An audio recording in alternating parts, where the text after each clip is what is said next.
Es gibt Momente im Leben, da weißt du, genau hier gehörst du hin, auch wenn du längst unterwegs bist.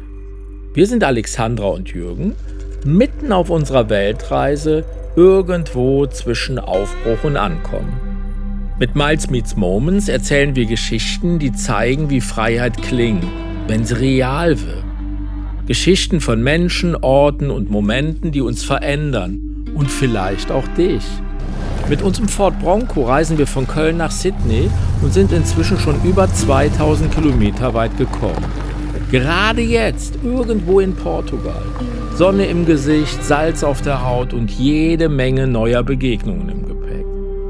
Vielleicht ist das die erste Folge, vielleicht die zweite oder die wir fast verloren hätten. Aber ganz ehrlich, auf dieser Reise ist jede Folge ein Wiederfinden. Willkommen zurück bei Miles Meets Moments.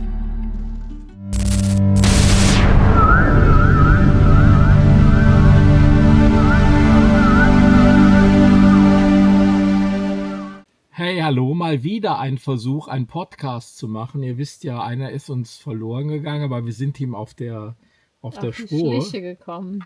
Wir wissen, wo wir ihn abgespeichert haben. Also sagen wir jetzt heute mal nicht die Nummer des Podcasts, sondern wir sagen vielleicht, an welchem ungewöhnlichen Ort wir sind. Genau. Und wie lange wir schon unterwegs sind. Also wir sind jetzt seit 17 Tagen unterwegs, ne? Ja. Und sind hier bei unserem ersten Stopp angekommen in Montpellier. Da sind wir schon seit fast 10 Tagen und haben Sonntag schon wieder hier, sind wir fertig und fahren an den nächsten Ort. Wir hatten ja so einen Countdown und der zählte ja runter bis auf 0 und dann habe ich den Countdown einfach in ein, wie hieß das dann, Up-Down. Ne? Nee, irgendwas mit nicht Up. Up-Down nicht. Up-Count, ein Up-Count, Up-Count umprogrammiert. Und jetzt habe ich halt auch die Möglichkeit, die Tage hochzuzählen und da waren wir tatsächlich heute auf 17. Ja, könnt ihr jetzt immer gucken auf der Webseite, wie lange wir schon unterwegs sind. Ja. Und die Zeit, die rast richtig schnell. Rast richtig. Wir haben heute Morgen mal eine ganz tolle kleine Wanderung gemacht. Hier gibt es ganz tolle Pfade mitten durch die Natur, ums Örtchen herum. Und jetzt haben wir es schon fast bereut, dass wir das nicht vorher schon mal gemacht haben. Wir hatten halt genug zu tun. Dieses Autoradio-Navigationssystem wollte eingebaut werden. Ihr seht, dass das jetzt funktioniert. Wir haben jetzt hier hauptsächlich dann mit Apple CarPlay zu tun und für Offline-Navigation nutzen wir im Moment Mappy. Wenn euch da was Besseres einfällt, schreibt es gerne mal uns. Aber Mappy scheint im Moment ganz gut zu sein und auch beliebt und ansonsten natürlich mit Google und Co. Und das Radio hat auch noch ein kleines Notfallsystem, falls mal GPS ausfällt, hat es eine eigene GPS-Antenne hier vorne. Wir haben ganz neu diese Dashcam eingebaut, hier unten von Viofo.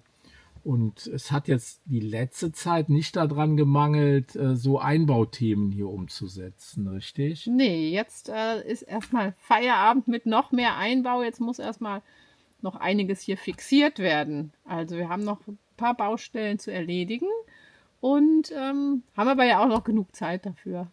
Ja, und ich habe auch jetzt keine Lust mehr. Also ich habe jetzt wirklich, ich schätze mal, so eine ganze Woche nur in die Umbauarbeiten des Autos gesteckt, lohnt sich aber total.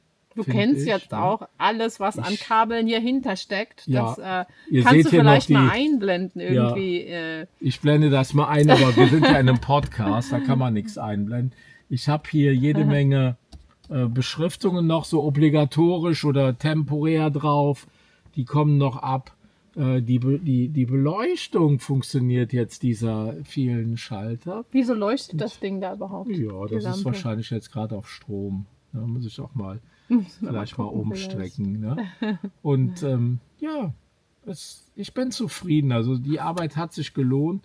Wir müssen aber auch dazu sagen, dass wir unglaublich viel Arbeit in die Kaufkraft gesteckt haben und haben da auch ein paar ganz coole Sachen jetzt am Start. Ne? Ja, wir haben ja schon bereits ein paar Sponsoren mit an Bord und haben jetzt tatsächlich noch Platz für 2 weitere. Ne? Genau, bis Portugal nehmen wir noch 2 neue Sponsoren mit Und wir haben die Sponsoren, die bereits da sind, jetzt auch auf der Miles Meets Moments Seite auf kaufkraft.de aufgeführt und bedanken uns da natürlich auch für. Und jetzt haben wir uns dafür entschlossen, noch 2 weitere größere Marken mitzunehmen. Und die können sich jetzt bei uns bewerben. Und dann schauen wir mal, wer es dann am Ende des Tages werden wird. Da hast du jetzt vor allen Dingen viel Arbeit mit. Ja, ich muss auch gerade lachen, weil bald werdet ihr auch was Lustiges erleben können. Ein Sponsor, die Chimps, die haben uns ja ein Balanceboard mitgegeben. Und wenn wir in Portugal sind, dann bietet sich das doch an, da mal zu üben. Und ich bin gespannt, wie schnell wir da mit vertraut werden und da dann auch unsere Fitnessübungen machen können. Ja, zur Erinnerung, wir haben ja außen einen Outdoor-Fitness-Bereich, wo wir dann auch eine Fitnesssendung mindestens einmal im Monat ausstrahlen wollen. Ich bin dann wahrscheinlich auch Opfer und muss dann da mitmachen, denke ich mir mal.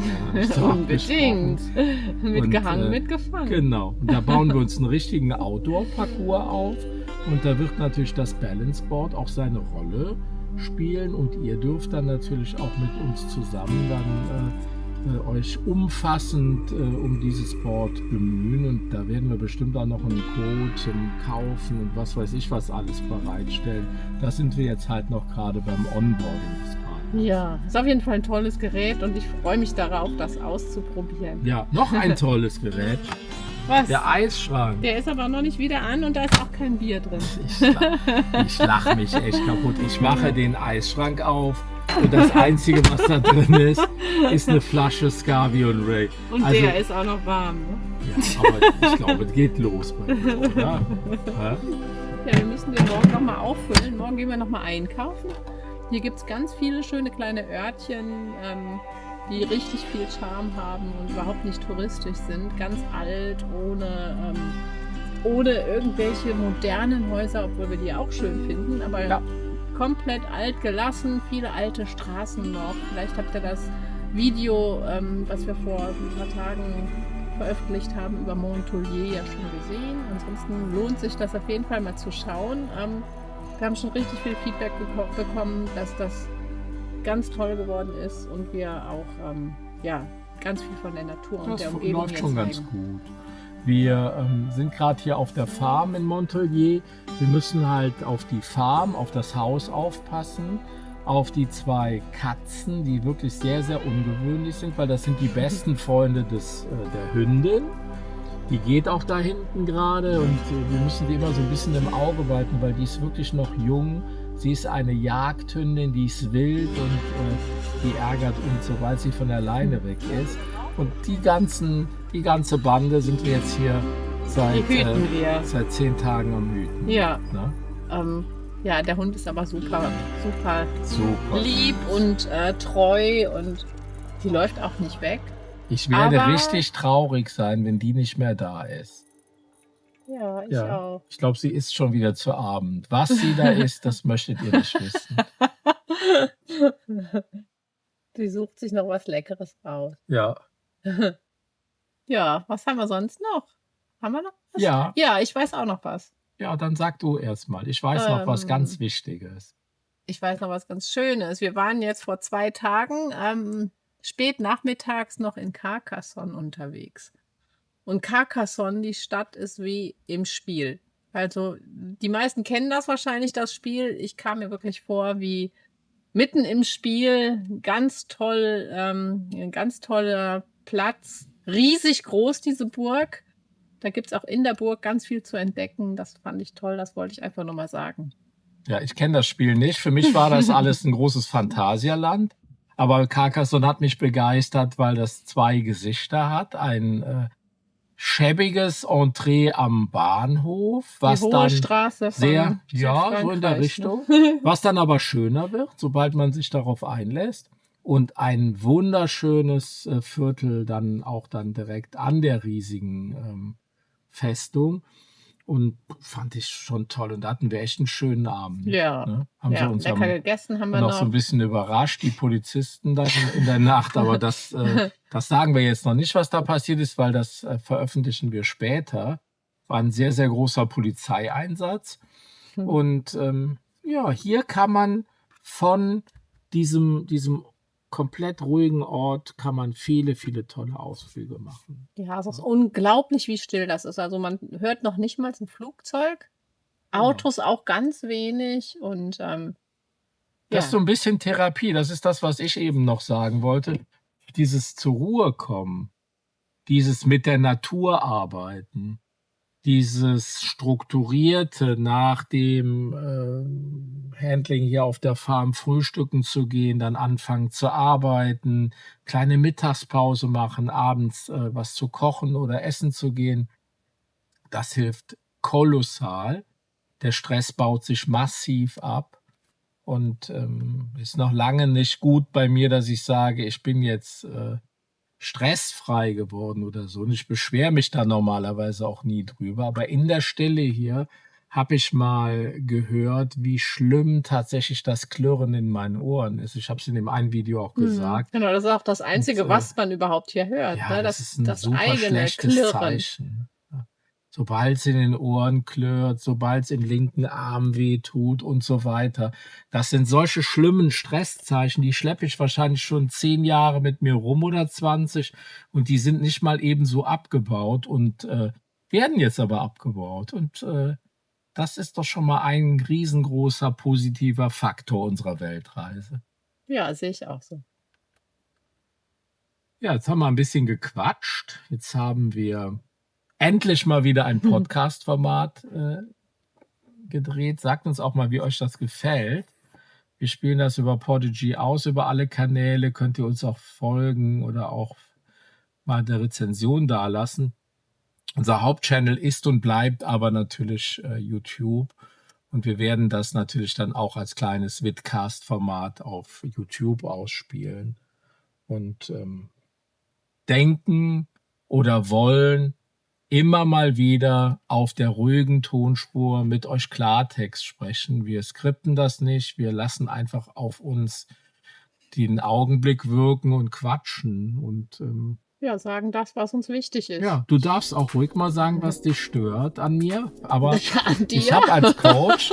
Da bin ich jetzt Nein, nicht drauf stopp, vorbereitet. nicht immer dann so Gewehr-Talking machen. Nein, ich bin ja ausgebildeter Coach. Ja? Und Ja. jetzt machen wir zum Schluss noch ein Spiel. Ach, Und zwar sagst, und du fängst jetzt an zu strafen. Du sagst mal, was du an mir gut findest. Und ich sage, was ich an dir gut was finde. du an mir schlecht findest. Nein. Okay, ich finde an dir gut, dass du dich so in das Auto reingefuchst hast und da so akribisch dran bleibst, das so hinzubekommen, wie wir es haben wollen. Dankeschön. Das ist auch wichtig, weil das ist ja unser Haus. Und wenn das stehen bleibt, bin ich ganz schlecht gelaunt. Jetzt, was findest du denn gut an mir? Ich finde total viele Sachen gut bei dir. Im Moment gefällt mir deine Resilienz.